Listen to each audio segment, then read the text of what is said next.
Hey, welcome back to Absolute Audio. My name is Luke. Thanks for checking out my new video. Today we're going to do a shootout of the Korg M1 against the hardware, which is right back here for the Korg M1. I think it came out in 1988. Not sure when this one was made. I didn't check the serial number. So I'm running this against the Korg Legacy Collection. I've got version 2, and I just learned that there is a version 3. Version 3 has quite a few new instruments, and I'm going to show you what those are. But the reason I wanted to do this video, I was going to do a video just explaining that I think shootouts are kind of stupid, but in this case, maybe it's not. I can hear a slight difference between the VST of the M1 and the hardware. I can't hear it on every preset. I think I've got 7 or 8 presets queued up to AB. I hear a lot less high end on some of the presets of the hardware M1 versus the VST. I think some shootouts are kind of stupid. Some of them are not. Yes, there's going to be differences. There's a million different variables in everyone's studio and listening setup. But at the end of the day, I guess if that's what you're into, then you should pursue it and watch what videos you want and make what videos you want. I'm still going to keep doing shootouts when I find a reason to do them. My reason for doing it today, I had a conversation with a good friend of mine who is also a professional engineer, and we started talking about how popular the Korg M1 sound is, the bass guitar, or the choir, or the brass, the trombone, and the string sections, the drums. Your average person, your average adult person, has probably not sat in a room with someone who can play the slap bass very professionally or whatever, to a professional level, but they have heard the bass line from Seinfeld, and that bass line, that sound, is the Korg M1. It's not a real bass. Your average adult has not been to a symphony and heard the violins and heard the timpani drums and heard the string sections and the brass sections. But if you were watching movies in the late 80s and the early 90s, you heard the M1 and you heard the string sections and you heard the violins and the brass and the orchestra. So our conversation started out, I think it had something to do with reality and consciousness and what's real, and perspective is reality. So if you've never heard been in a room with a violin or gone to an opera and heard what that really sounds like, you've probably heard the M1 or some other sample-based instrument a lot more than you've heard the real instrument. So your idea of normal or standard that you're comparing things to, it's off. The basis in reality is it's incorrect. So that's just something to think about. I don't know, if you're a philosophy major, leave me a comment. I love reading philosophy, but I definitely could not pursue a degree in it. So, without further ado, I'm gonna show you some things on the website. And yeah, Korg Legacy 3. I bought it when it was the Korg Legacy 1. It came with the MS-20 controller. It's called an MS-20 IC. It's slightly smaller than their other mini MS-20, which I have both still. I have the controller and the hardware MS-20. But it came with the Wave Station, the Poly 6, the Mono Poly, the M1, the MS-20, Legacy Cell, and I think I'm forgetting one. It was a really cool package, but the GUI, or the GUI, was literally this big on my screen, and you could not resize it. I upgraded with Legacy 2 because you were able to resize the GUI, the graphic user interface. So that was a big deal, and that's what I'm going to show you right now, why I think that the VST, even though it doesn't sound 100% the same, is a hell of a lot better than the hardware. You can see it back there. You've only got about 10, 20 buttons you can push. You have to enter everything and menu dive, and making any adjustments is a pain. But check this out. So here is the VST resized. And what's really cool about this, I'll show you this right off the bat, is the number of sounds you get. I've got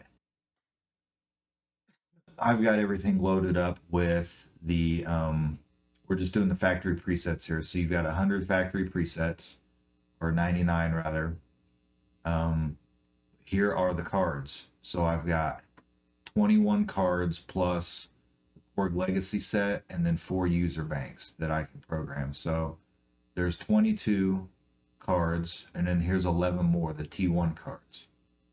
So how many is that? 11 plus 22, so that's 33 times 100, 3,300 presets. I'm not going to play any of these and go through it, because it would just be an exercise, and it would be an infinite amount of sounds. There's so many drums and synthesizers. It's just amazing. And you can filter, if I want a string section that's bright or a dark one that is synthesized, here are the filters. So that's really cool. And you can clear them out.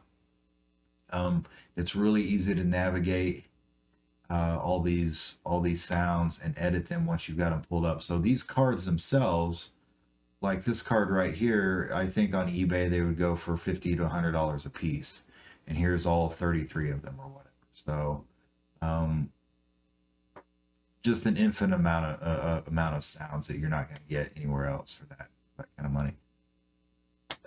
If we go into let me go back to, so here's the multi. This is multiple sounds all played into one, and you can see over here you can select what sound you want. Pick whatever sound. Let's do Nimbus. You have a level control, and how you want to do the outputs. You have 16 outputs in the VST. You only have 4 on the hardware. Then you have the oscillator, the filter, and the envelopes over here. Then you have more control over each other tab: oscillators, filters, envelopes, MIDI control, and then your effects. The individual programs, it's basically the same. You have the tabs right here you can go through. The combi is really nice if you want to build sounds. It's just that easy. You don't have to. You can go through and audition sounds as well. You can just use the excuse me, you can just use the up and down arrows on your keyboard, and it will load the patch. And once you find one you like, you can hit enter, and it will load it. So there's endless amounts of opportunity to build sounds and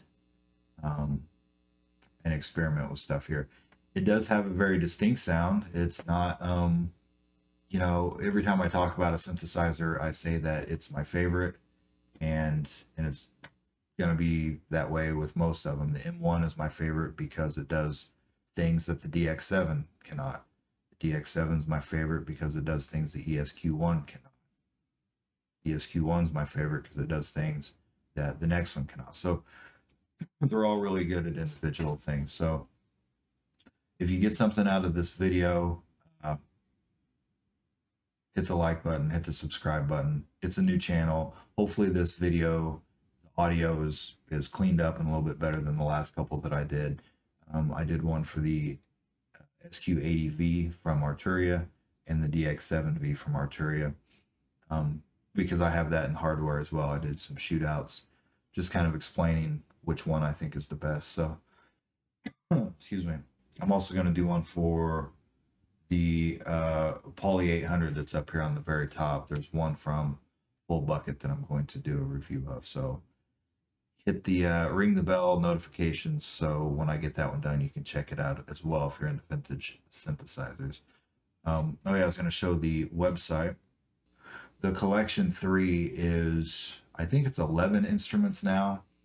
I'll go through them here, but like I said, when I got it, it was the MS-20 controller, which was cool because it came with the patch cords, and you could patch something in, and the graphics on the screen would change as if you had actually plugged in the cord. So, 3 new software recreations to the world. The first mass-produced synthesizer, the Mini Korg 700S, Moss Tone Generator powered Prophecy, and the Triton Extreme. And I had heard of them releasing the Triton. There's also a ARP Odyssey and something else that I don't have. To be honest, when I went to upgrade from the original Korg Legacy Collection to Legacy 2, it was a very long and drawn out convoluted process, and I could not get it to work. And I'm halfway competent at updating my software. They changed how they administered your access to their software with a whole new website and Korg Software Pass and all this stuff. I just emailed them and said, "Look, I can't get this figured out. I've got the original. What am I supposed to do?" And they emailed me back and just gave me the software. Basically, it was pretty straightforward. And I was surprised. So, and I thank the people at Korg to this day because that was not what I was expecting. So, excuse me. You can try out a demo. You got to set up the Korg ID. There's no demo of the ARP and the Legacy cell. 20 minutes at a time. Can't save anything. So that's pretty standard. But yeah, the Prophecy, the Triton, the Mini Korg 700, the Odyssey, and then the MS-20, the Poly 6, Wave Station, M1, Monopoly, and MDX processor. That's something I never really fooled with, but in my opinion, it's worth it just for the M1 and the Wave Station. The Wave Station is also just loaded down with thousands of presets. It's absolutely phenomenal. So go check it out. I'll put a link in the description if you're don't feel like googling it, but it's pretty straightforward. So I'm going to let it rip and let you hear the Shootout here. And like I said, leave me some comments, some criticism, some questions. If you're having any trouble, I'd be happy to help out. I've been doing this for a long time, so just drop me a line and I'll get back to you. Wanted to talk real quick a little bit about how I did it. I recorded everything on this first channel up here, which is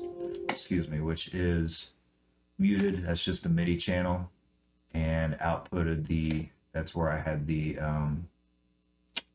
VST inserted, and I moved that over and recorded the hardware output. Or I'm sorry, recorded the output of the VST onto this channel right here, and then also recorded the output of the MIDI onto the blue channel down here. So what you're hearing on each channel is identical. I did adjust the gain staging just a little bit to balance it out. The hardware was a lot louder because it had to come through my mixing board and back into the interface, whereas the VST was just recorded internally here in Reaper. So I put a limiter on the master bus. You'll see that appear occasionally. When we get over here into this guy right here, the synth bass right here, into the synth bass right here, you will hear a difference in the high end when we get down into the hardware. And I also feel like right here on this synth line towards the end, the mono synth, I put the patch names up here too. You can definitely hear a rolled off high end. So leave me a comment, leave some suggestions, leave your criticisms or what you think. Which one sounds better, which one sounds worse, doesn't matter. People are more used to hearing the M1 than they are anything else. So it doesn't really matter at this point what is real and what is not. So without further ado,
Okay, so you noticed on the Shootout that there was definitely a lack of high end on the synthesized um, bass line. I think it was preset 56, and then also 96, the mono synth with the intro from the Aussie song. Um, Definitely did not sound. The VST did not sound. Um, the hardware did not sound as good as the VST. The hardware lacked a lot of the high end, so it's a small trade off on some of the presets. I think to have every sound they ever produced for the M1 in your collection, and to be able to edit it on the fly and really make things happen is to make things happen quickly without menu diving and working on a little LCD screen that's that big. That's how I learned. Was actually on an O1W and step sequencing and using the sequencer and using a screen about that big and tabbing over. And then, I mean, you could do it if you didn't know any better, but now, in the 21st century, we know better.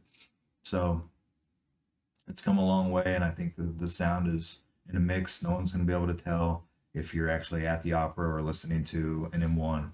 So thanks for watching the video. Hope you enjoyed it, and hope to see you again soon. Thanks.